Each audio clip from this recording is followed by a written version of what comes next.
No, she's Hey, hers works now. It wasn't working earlier, so she should be happy. I am happy. Exactly. I'm not denying how happy I am. Thank you, Muted. Okay, I believe we're streaming again to Richmond, and unfortunately I think we have a lot of frustrated souls in RVA right now because Harper, if I can glean some information from the Slack channel, sounds like their internet connectivity has blocked the port necessary to talk with their MongoDB database.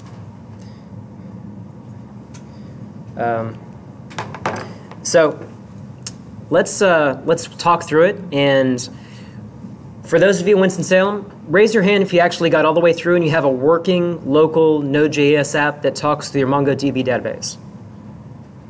I see 3. Okay, so you're still working through it? Okay.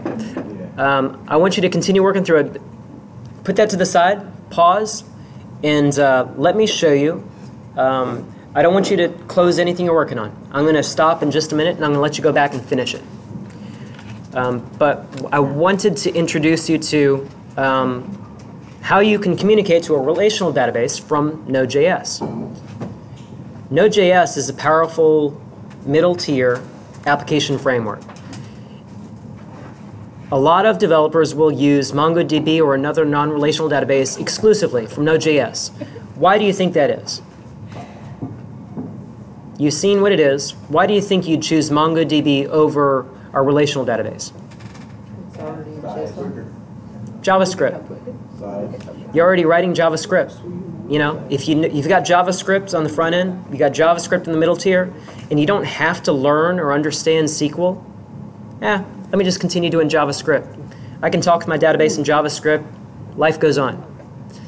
That's why they most often use non-relational, because non-relational databases by default will talk JavaScript to insert documents, get documents out.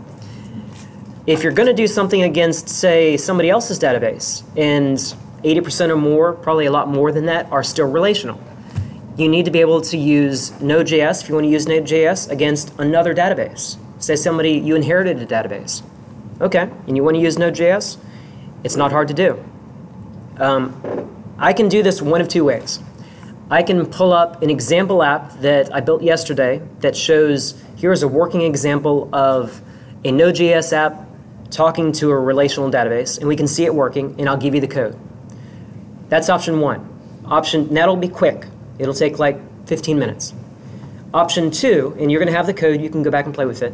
Option 2 is we build it from scratch together, and hopefully we end up with the same result, and it all works. That's going to take a little bit longer. We're going to have some stumbling blocks probably, and on the upside, you get to kind of point your finger at the teacher, and it's like, look what he's doing. I'm not so bad over here hitting some roadblocks. So we can do it either way. I don't care which is going to be more beneficial for you all. Do you want to do a vote? Let's do a vote. I can't see Richmond, so Harper, tell me the vote. If you want to see option number 1, where we see a finished working model and you can go look at the code yourself, raise your hand. Okay, so we got 3 votes here. Let's add that to Richmond.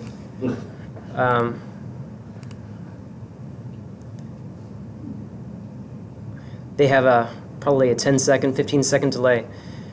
So what was the vote in Richmond? It's going to have to be an overwhelming vote for option 1 to overcome the Winston-Salem tide here. 0. 0, really? That's what it says in private. Oh, okay. We never tested it. Okay. So I guess that answers the question. Let's do this from scratch. Now I am going to have a cheat sheet. I'm going to close things down. No tricks.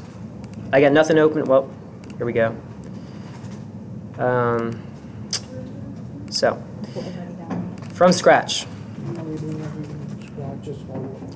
C projects, and feel free to try to follow along. Since we are doing this from scratch, I can't promise that everything I'm going to do is going to be correct. So NodeSQL, let's see. I think I put a note to myself in case you all chose this option somewhere. Like, how do I actually do that? And under handouts. Ah, I did it, but I didn't pull.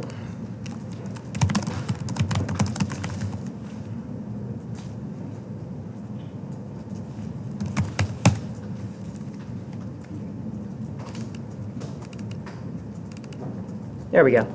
So this is my little cheat sheet because I don't do Node on an everyday basis. In my life, I've built 4 or 5 Node apps ever. Before yesterday at 6 p.m., I had never built a Node app against a relational database. So there's a high probability that this is not going to go very well. Let's see. So first thing I'm going to do, let's create a brand new repository. You know, we use Git, right? So let's do it under Empower. And I've already got one NodeSQL. Let's create a NSQL.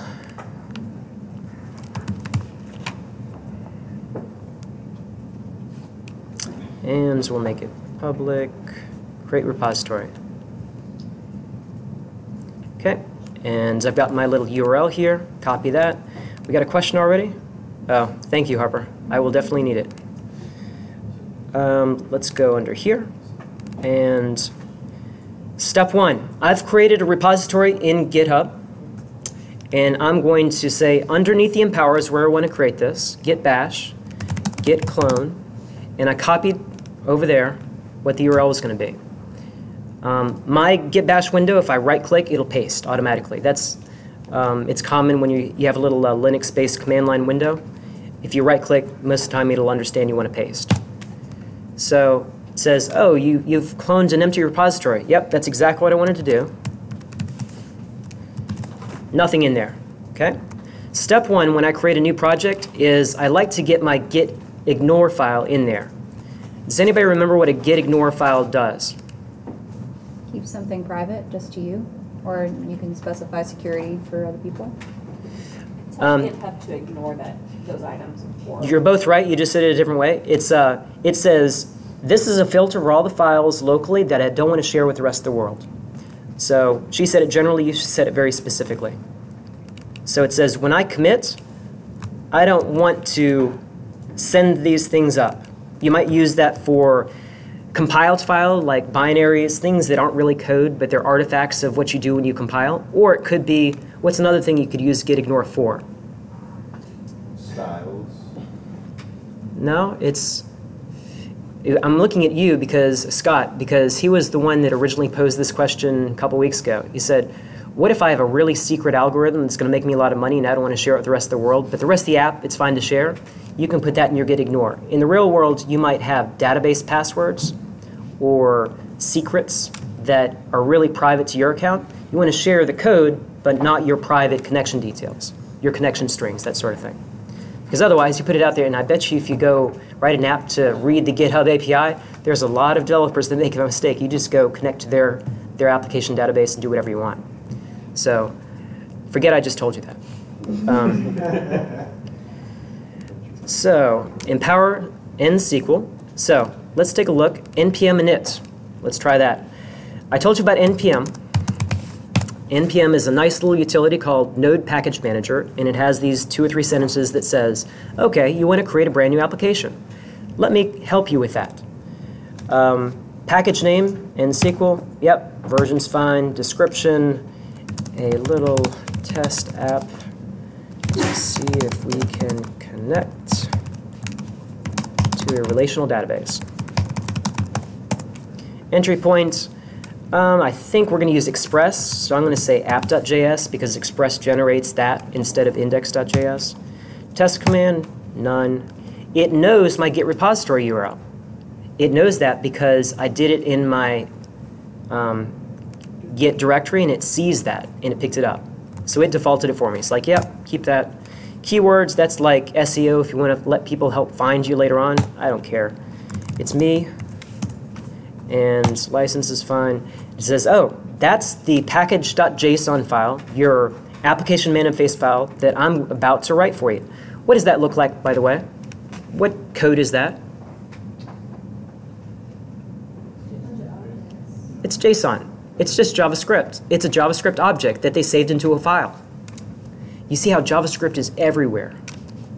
So yes, and what did that do? Let's go look at my directory. I have a brand new file here, and it has an extension .json, and it has exactly what it showed me.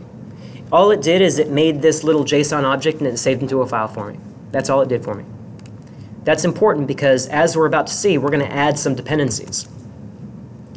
So npm init, we're done. Now we're going to do npm install express generator. And that, it took 1.239 seconds.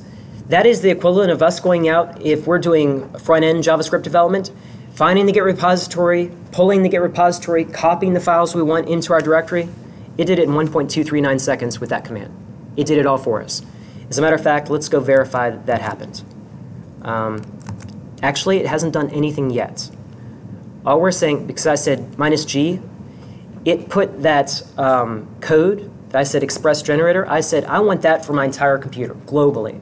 So it didn't put it in this directory. It says, when you need it, I'll copy it over for you, but it's on your computer. So it did install it. It just it put it somewhere else for me.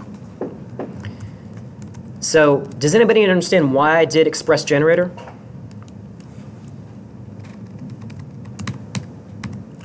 Why am I doing that? What is express generator for? It's creating some framework for your application to pull in Express so that we can use Node more efficiently. Yep. It makes things easier for us because Express, we showed you that first 6 lines of code this morning. That is a web server. Well, in the real world, that's a really weak web server. It's not going to give you static files. It's not going to be able to render HTML for you. It's not going to do all the cool things that you're going to want to do immediately. So Express knows how to do all the basics. So let's use Express on top of Node.js vanilla. And that's what we just said. We want to use Express. And now that we have that, let's run Express and generate a new Express application. And this is going to generate a whole bunch of directories. And it's going to give us our app.js. This is going to generate a bunch of code for us that we didn't write. And this --view EJS. Remember I showed you the Jade or Pug view engine? And that was the little indented stuff. And I showed you the other one that has the alligator brackets. This is where when you generate your app, it's about to generate a bunch of code for me. I'm telling it, I want the EJS flavor of view engine. Because there are like 3 or 4 out there. That's all I'm doing with the --view EJS. Run that and bang. In just a couple seconds, it generated all these files for me. And it's trying to be helpful. Look at that. It says, oh, if you don't know the command to change directory, it's cd and SQL. So it created a subdirectory. And it's kind of redundant because we already had a root directory called NSQL. It put another one underneath there. It put everything underneath here. Okay? So it generated all those files for me. Now at this point, this is where I open my editor. It's like I've got some code to look at now. Let me go open Sublime. And I'm going to tell Sublime I want to go look at that directory.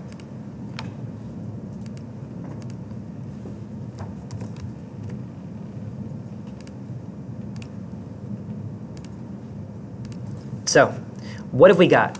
Let's take a minute. Look at all that stuff. It just gave it to me. It generated all that code. I didn't write any of that. We went through a lot of this morning. One of the annoying things it does is it expects you to have users, like a user's router. So let's before I start commenting and changing things, let's see what that is. This is vanilla out of the box. And as a matter of fact, if we tried to run this, will it work?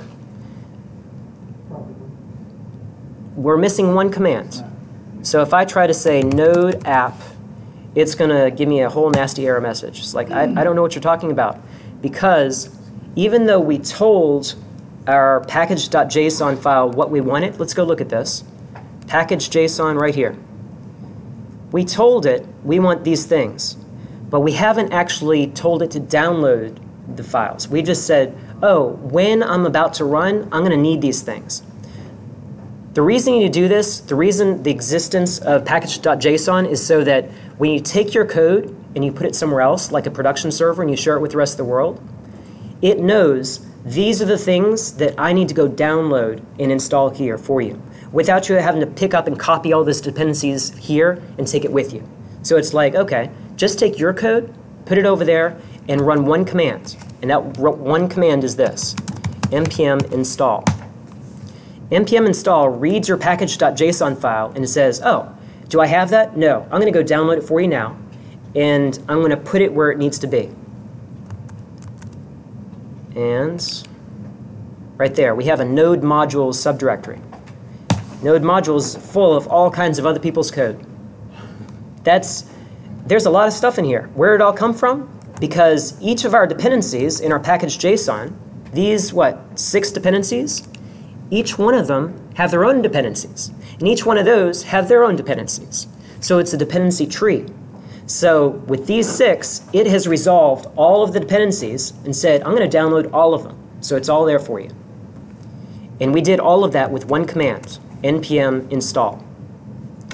So when you're doing npm, let's do it up here.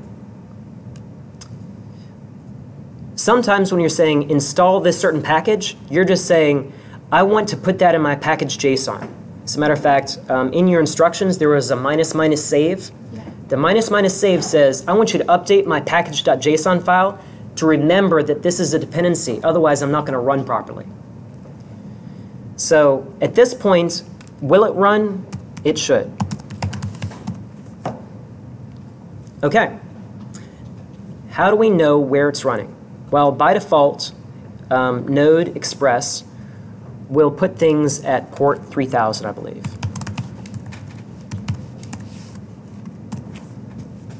It's running.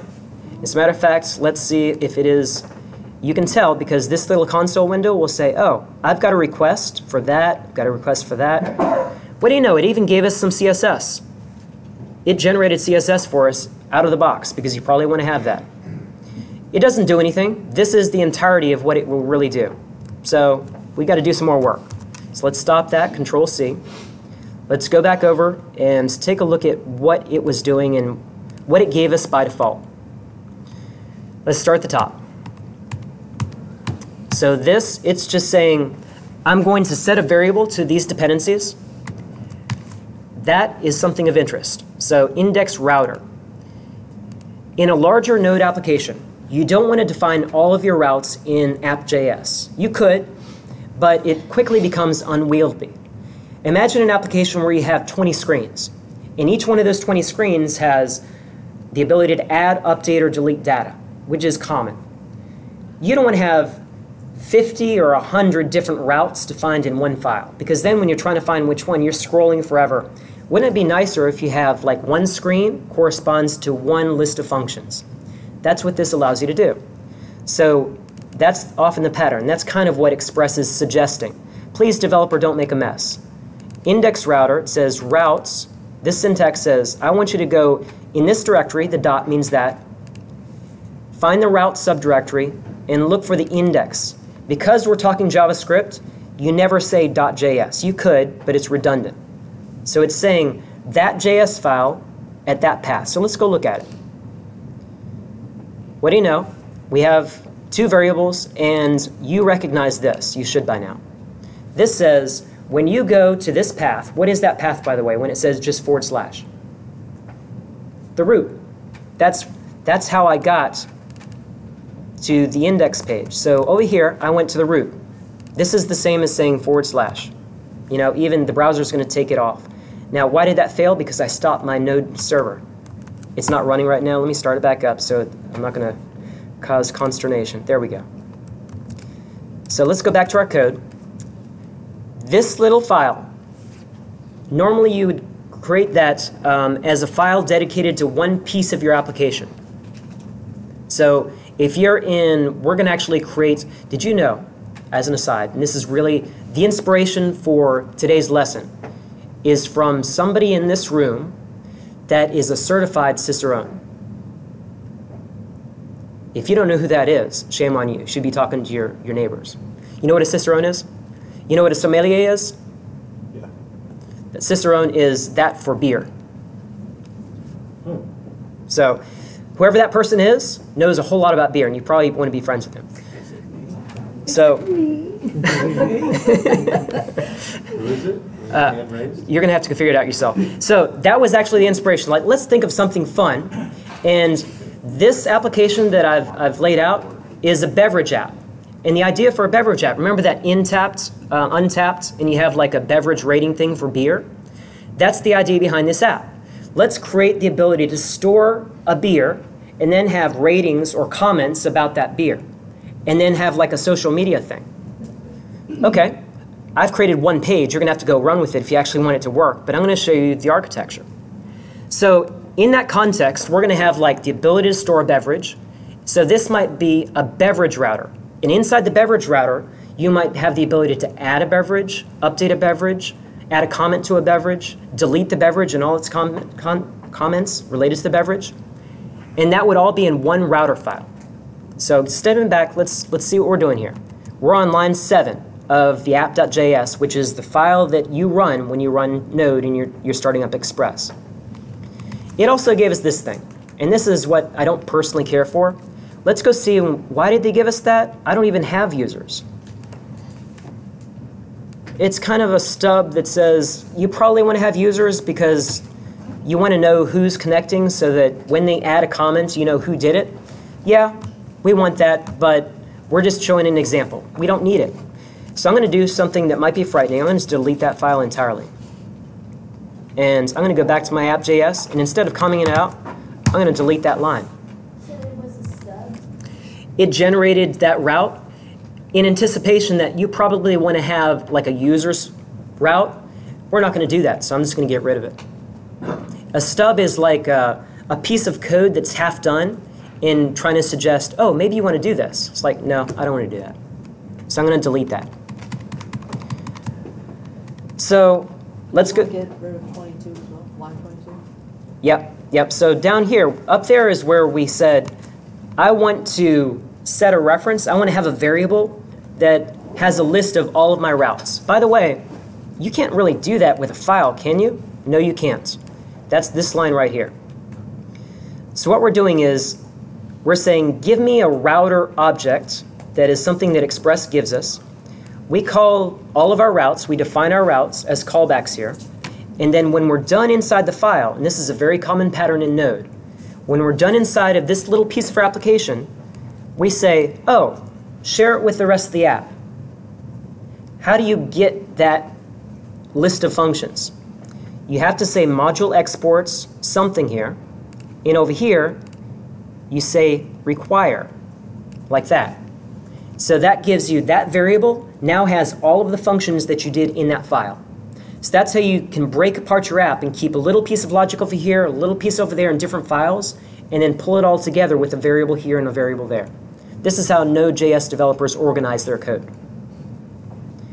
What are some general practices for organizing? Node.js is the Wild West. People do all kinds of things. So I actually looked about a year ago. It's like, what is the best practice? What do people recommend? And people were so shy and anti-standards that I couldn't even find a clear answer.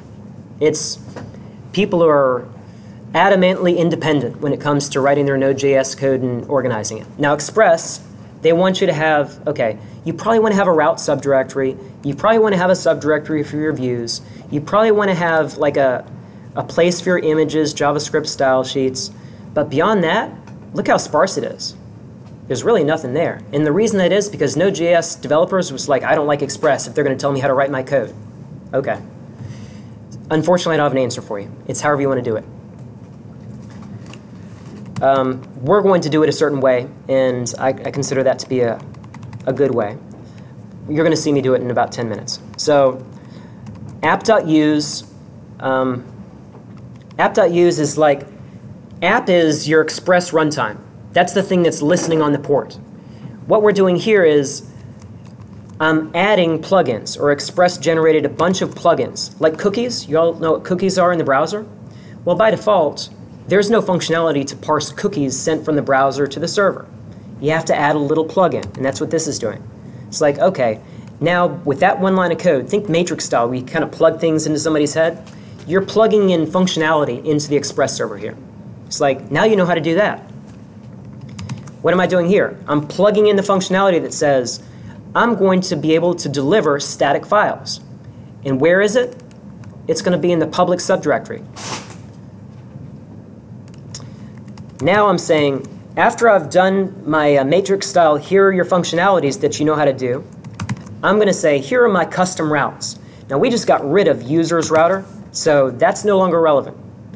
But if I wanted to, let's go and let's do another one here. We're going to have a bev router instead.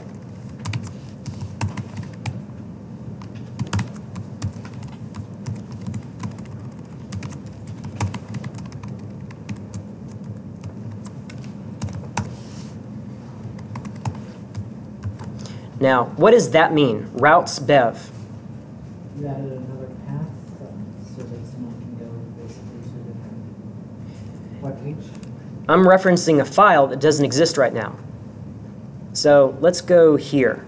Let's add a file. I'm going to copy and paste this entire thing. And I'm going to create it. What does this file name need to be based on the variable I just set? Bev.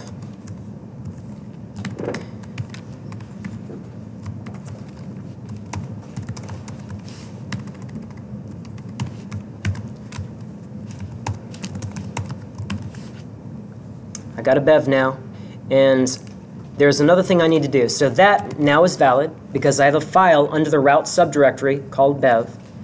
Down here, I'm saying use bev. I want to go use all the functions in that bev router file. That's all it does. In practice, what that means, /bev, if I want to say /bev /list, the path would be from the root of my app, /bev /list. So this is like a sub route. If I just want to say /bev, the root here is under /bev. How did it get there?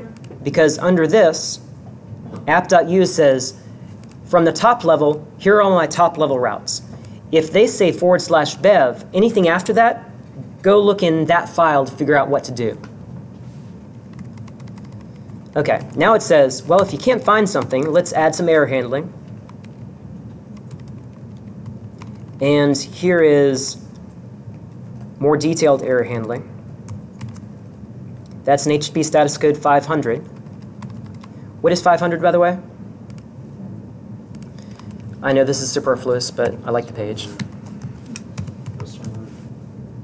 Internal server error. That means you had a problem with your code.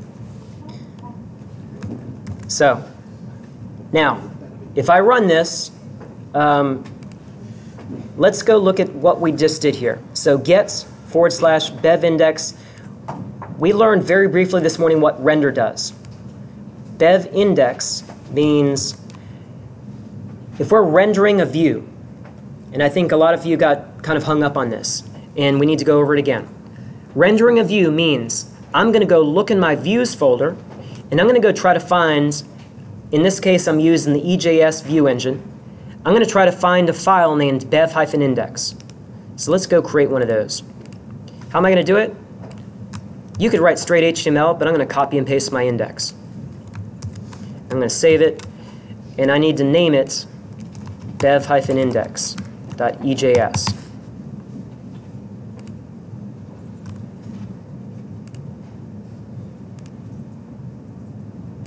So that, I'm going to change that. Just to make sure that we can tell the difference between this and the other. So all it does is says, if you go to the /bev route, nothing after it, it says, it doesn't even look at what the request was. It says, I'm going to send you to this little bev index view, and what is this doing? What's that? Curly braces in JavaScript or what? Creating an object. It's an object, and it has one property called what? Title. So I've created an object, and this is your shuttle bus. It's saying, here you go. I'm shuttling data to my view. Let's go look in our view and see what it's doing. It's talking about that property. So let's change the title so it's something relevant.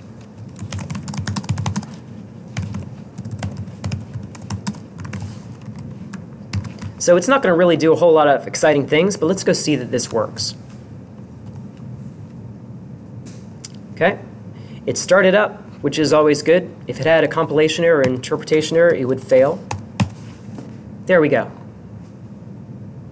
So far, so good. We haven't done anything with the relational database, though, so let's get to it. Let's go back to my cheat sheet. OK.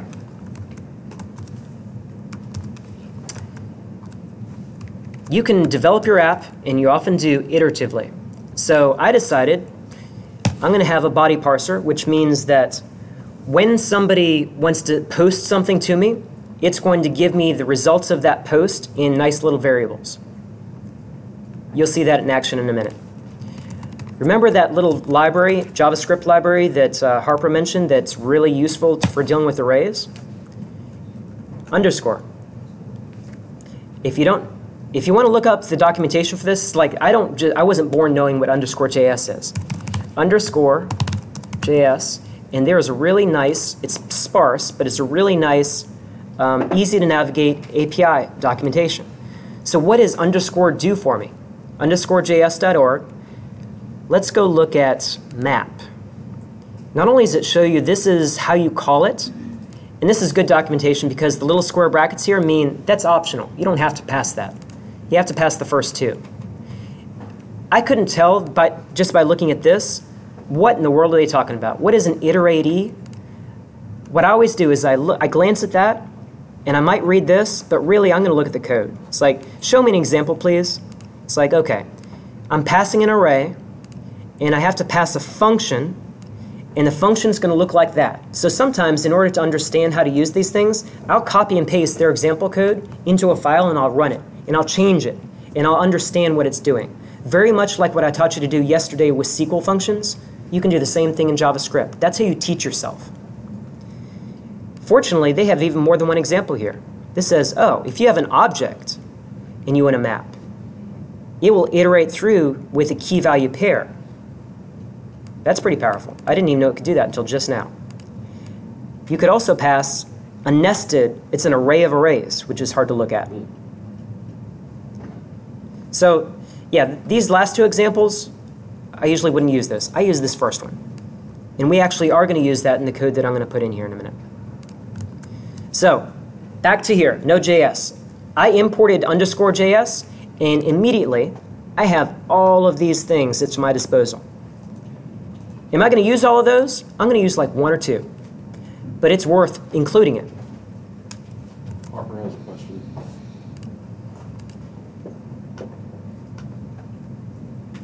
OK. Good question, Harper.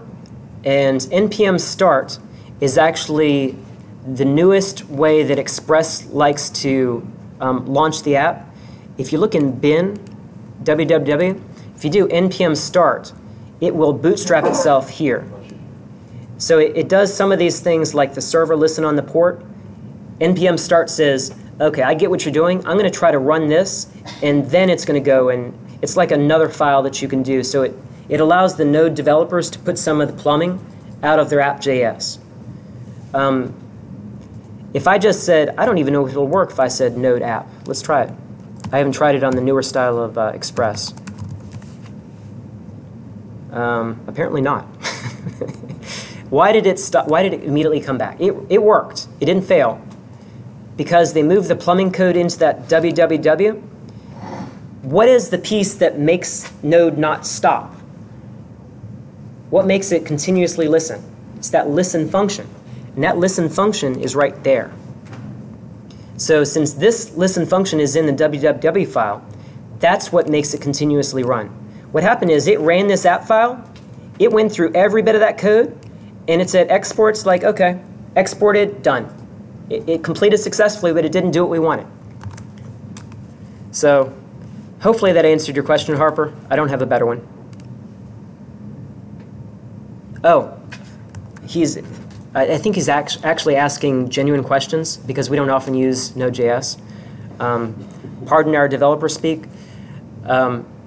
You can use gulp You can use less than SAS processors. You can use pre-processing. You can use minification. When you're writing a real app, like Node.js is capable of doing, sometimes you want to have, when you run the app, you also want to, oh, my JS file has a lot of spaces in it. In order to be really fast, it would be nice if I automatically minified it, made it smaller before I start using it with real users. So you can have little hooks. In Gulp, there's another one, I forget the name of it. Cute little names that it allows you to run little programs to prepare your digital assets for going to production. You can gloss over all of that. Forget I said for the last 2 minutes, but Harper, that's the answer to your question. Yes, NPM will allow you to put the hooks in there if you want to. So, getting back to our task list.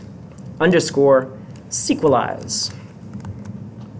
Does everyone know what I'm doing with this npm install stuff? And what is that minus minus save? Minus minus save, what is that? Somebody help me out. Just making sure sequelize will be... You're automatically adding it to the dependencies or whatever. I'm adding it to the dependencies. Remember, I mentioned that for like 5 seconds. You didn't memorize it? Right there it is. So when I say save, it just adds it to my package.json. So that later on, it'll know when I deploy it somewhere else that I need that as a dependency. That's what save does.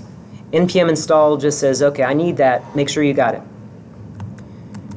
So why am I doing this? You know, why did I add sequelize? Sequelize is, I told you what an ORM is this morning, right? Object Relational Mapper.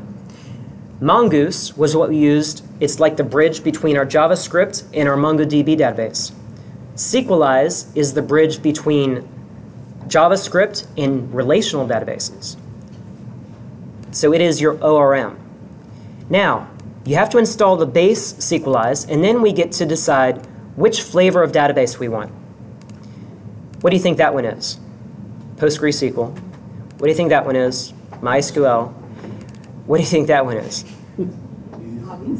SQL Server. And they're only half slamming SQL Server there. The technical drivers for SQL Server at this level of code is called TDS.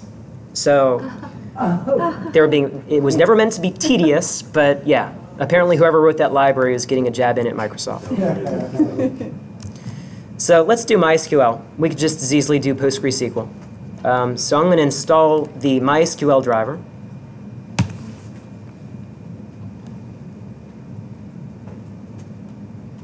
Done. 2.708 seconds, much better than going to Git, downloading, copying files. Now, let's go create our database that we're going to connect to. I'm going to copy and paste this over into MySQL, and I'll explain it to you. Oh, we can't use MySQL because I don't have it installed. Unless we want to go over to Linux, but we're not going to waste the time. I'm going to do PostgreSQL.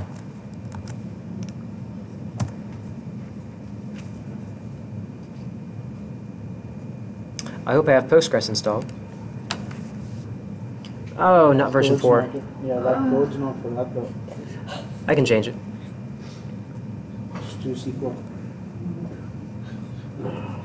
Ooh, I got to remember how to create a user account in PostgreSQL. Just use it.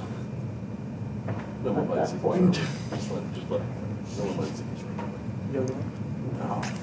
Well, but he can't use that. So. Okay. No, it wasn't on my skill. I'll be using. Yeah, but then you try. He'll remember. Okay. He'll remember. I have faith. It'll come back though.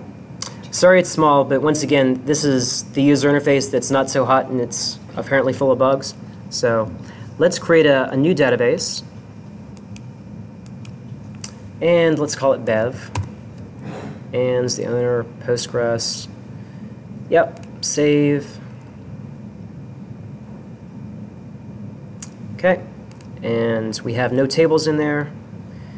And they like to be verbose in PostgreSQL, so schemas, public. Give me my tables, please, right there. And I can go do it through the user interface, or I can do it faster if I just do this. I do have a script that was intended for MySQL. So let's go modify this script for PostgreSQL.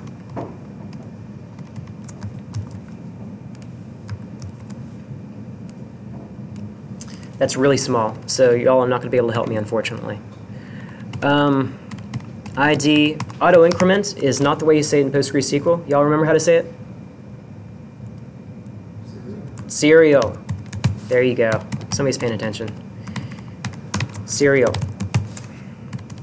You can also say identity in version 10. I think I'm a little bit behind on this one, though. Not null references. I think that's... Well, let's do the easy bit first. I'm going to create an item table with 2 columns. Int serial. Let's see if it likes identity. That's really strange. Yeah, serial worked yesterday, like on this same computer. Oh, I know what it is. Who knows what it is? Not null. Probably. It really doesn't like serial. Oh, instead of, yeah. MySQL likes to say int and that. You just say serial. You don't, because serial is kind of implied as an int. Come on. There we go. I thought that was easy. Apparently not. Let's make sure it's there. Yes, we have 0 records. That's exactly what we should have right now. Now, we learned from our mistakes. It's just serial, not null, primary key. Item ID, not null references. Foreign key references. I hope PostgreSQL has the same syntax. Cross your fingers. Timestamp, I think. And let's try that. Yay! Select star from item comments. Okay, good. We have nothing special there, and create user. PostgreSQL, I don't think does anything like that. Let me paste this code just to keep y'all engaged. Code. And that's for PostgreSQL. If you want the MySQL version, I'll copy and paste that for you.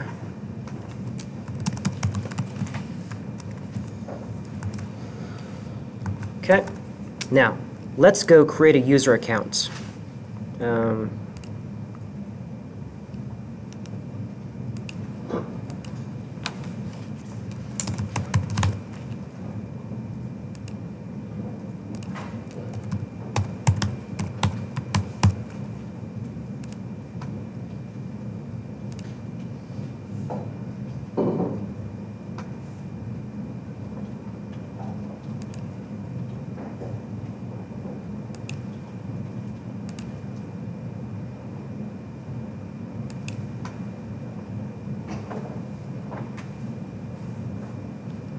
I think I do this step first.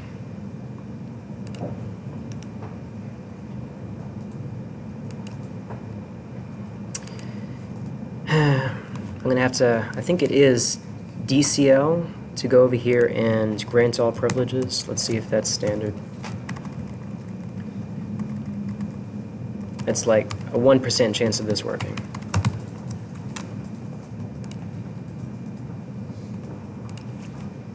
Let's go look it up.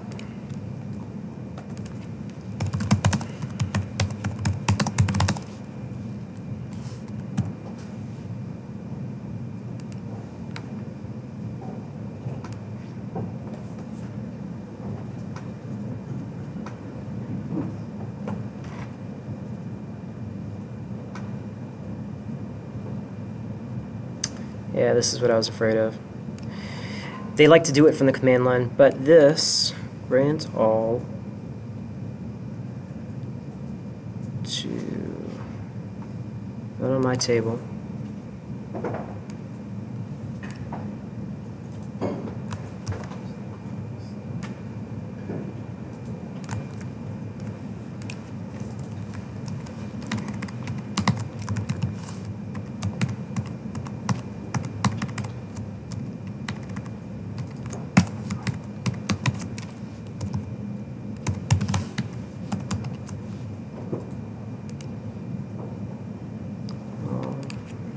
On bev relation bev. Seems like that would be kind of a common thing to do. Grant all privileges on the view. Let's try that.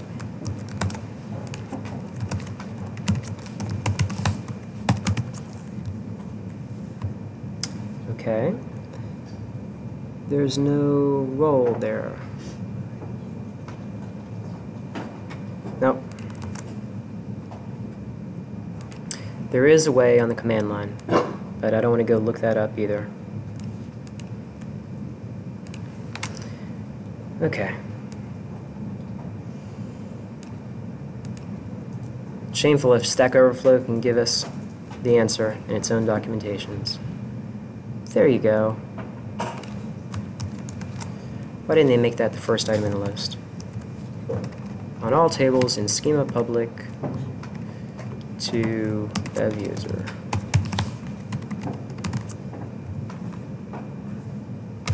Finally, just in case y'all don't want to go through that pain, let me paste that.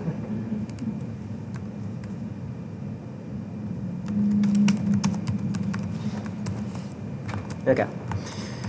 So let's go back. So we've got a database. There's nothing in it, but the hard part was not creating the tables. It was actually granting privileges to a user account for this application. Let's get back to Node.js and some fun stuff. So code organization again.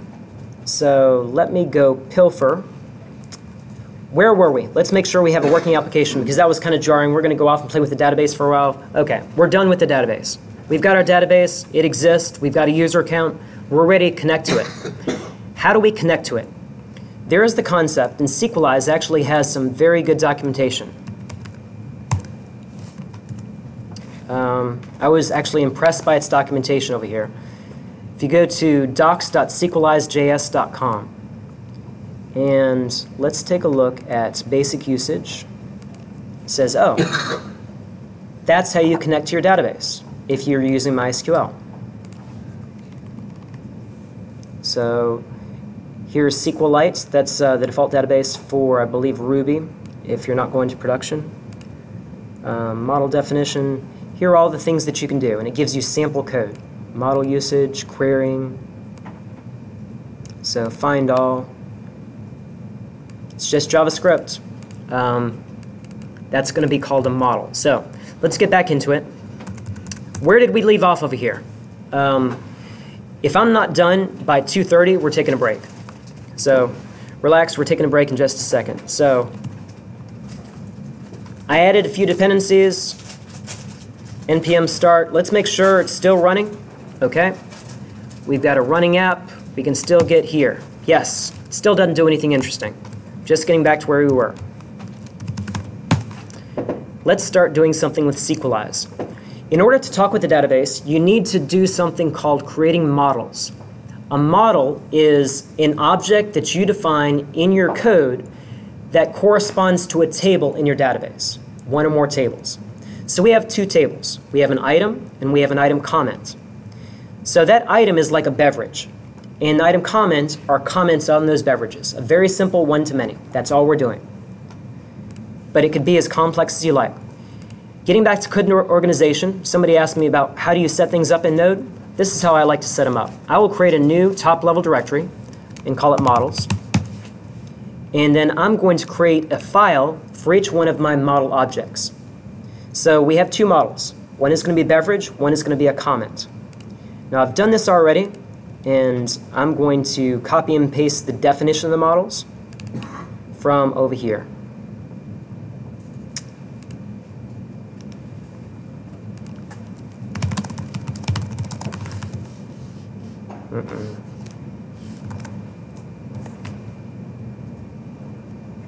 Okay.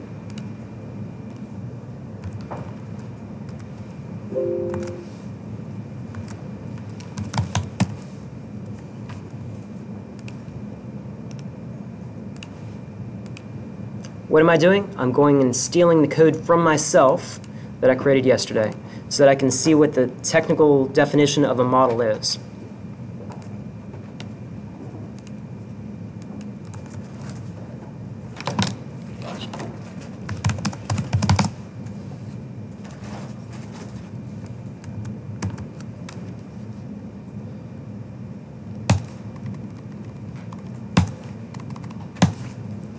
Okay, let me copy and paste these. Y'all are probably tired of watching me type.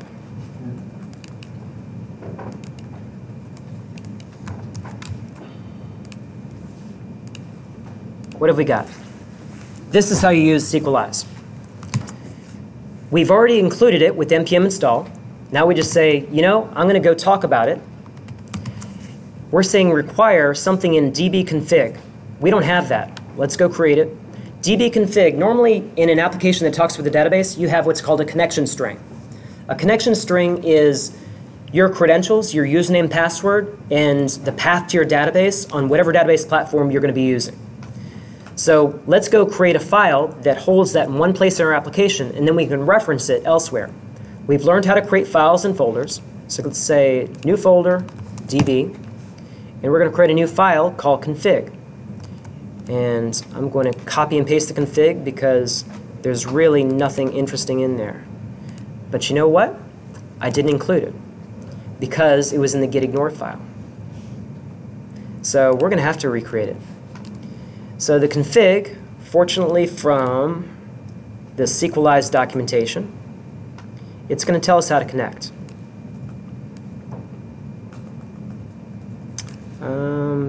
It's going to be in getting started.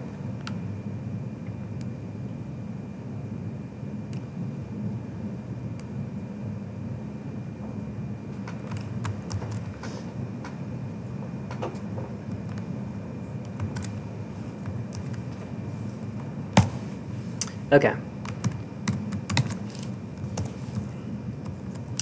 Let's call it config.js. So, our database name, bev, username, bev user, password, bev user pwd. Not very secure.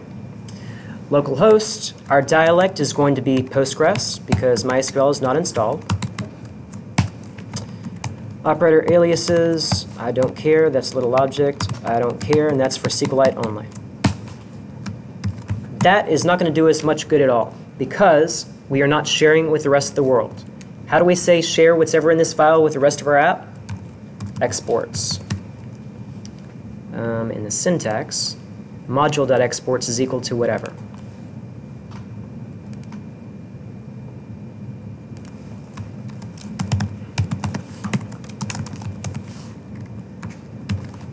Okay. So we've got items. So this is our model. I was explaining what a model is. So that is what we're getting. We're saying, go connect to my database, give me the object so I can talk about it. And I want to define something called an item. And I'm going to make it just have one column, name. Let's create a variable. I don't want to create timestamps and freeze table name. Sequelize can be annoyingly helpful. It likes to pluralize all of your objects for you and makes an assumption about it. As you know, I like things singular in my database, thank you very much. So I just said, don't help me. Thanks anyway. I want to call it item. You could also override it and have something that's completely wild and just specify your table name there. So that's why I left that comment in there. So what are we doing? We're saying module exports item. We're going to do the same thing with comment. Item, comment. Why did we import this? Because we're going to reference item from here. What we're doing here is we're defining an object in our JavaScript that corresponds to the properties in the table, the fields in our table. Export that. So, routes, bev. Now, let's do something fun when we go and we get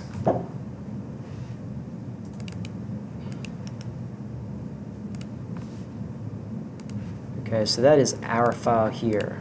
I want the one from there. Okay. I'm going to copy and paste this bunch of stuff to expedite things and show you what's going on.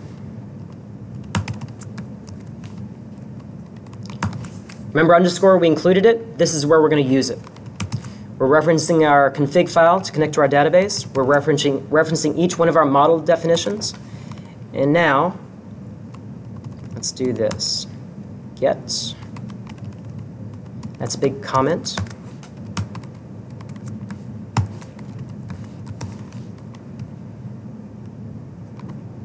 Okay. Ignore that function for just a second. I'm going to collapse it. What does this do again? It says, when you go to bev, because we're inside the bev router file, I'm going to write some SQL. And did you know, and I just learned this yesterday, you can have a multi-line string in JavaScript if you use backtick. I didn't know you could do that.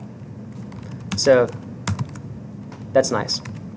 I'm just writing SQL right here. You can actually understand that because you know SQL now. So let's take a look. What were we doing? We're just doing a simple left join. Why am I doing a left join between item and item comment rather than an inner join?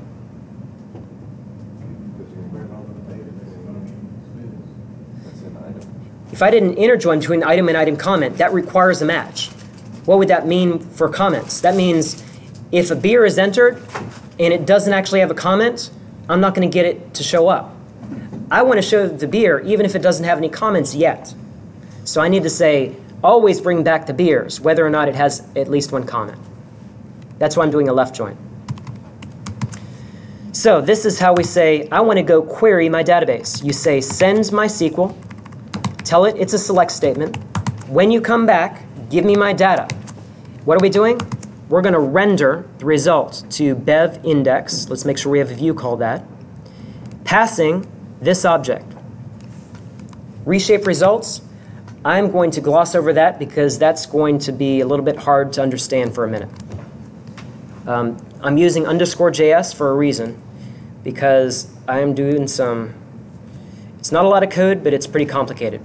If you had a problem parsing what a JSON object is, this is how I'm massaging a JSON object and reforming. We're going to see that in just a second, though. Let's go into bev index, and this is all well and good, but we want to graduate to something a little bit more interesting.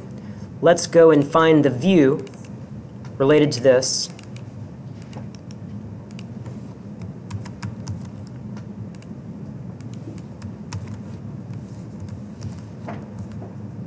Now,